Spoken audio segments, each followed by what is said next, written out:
Hey fellow squatchologists, welcome back. I bought something new for our channel and it's, well, yellow. Nope. Yep. Dibs. Hey, but before I get started, do you mind if I take these off? Wow, there's a lot more of you out there than I remember. So behind me is a new 2022 covered wagon 6x10 cargo trailer. And well, it's yellow. This is actually going to be a new series for the Dibs series. Series in a series? Can we do that? So make sure you hit that subscribe button, ring that bell, because you're not going to want to miss this transformation.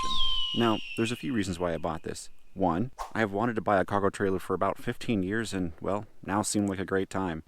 Two, I haul stuff. Strangely, it seems I always have a need to move something from here to there, and I'd appreciate having a more secure way and weather-tight box to transport items.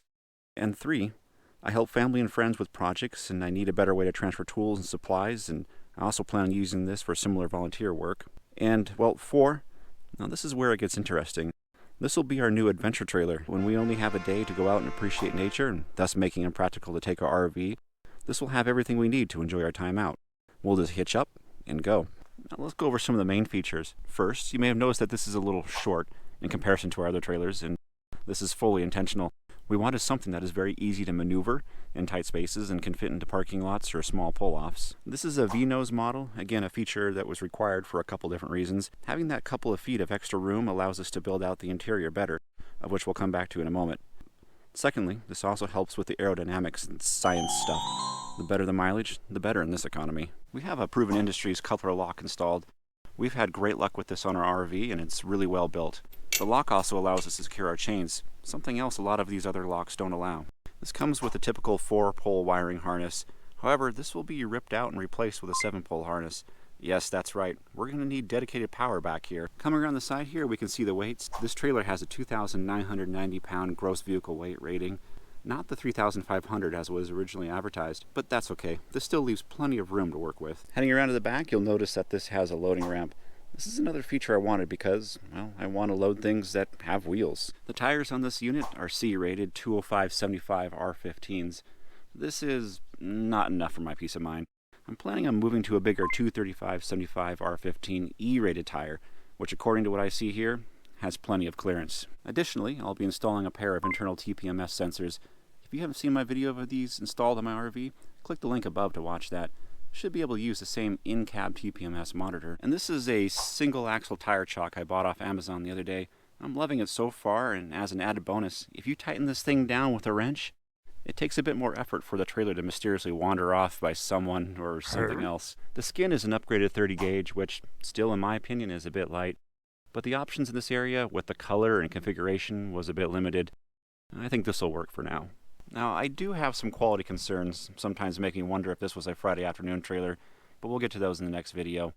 As you can see here, this is one of those areas. On the side here, you can see that we have this huge RV-style door, and given that there's an RV latch, well, it's openable and lockable from the inside as well. We went down to Lowe's and grabbed this piece of carpet, just so we don't track in some of the dirt while we're doing some of the initial work on the trailer. Stepping up, note that this is an extended height model, tapping out at about 6.5 feet in the interior.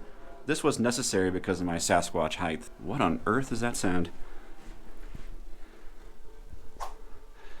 Well, it is winter and it is a warm day, so some of the snow is melting off. The floors and walls are a stable deck product.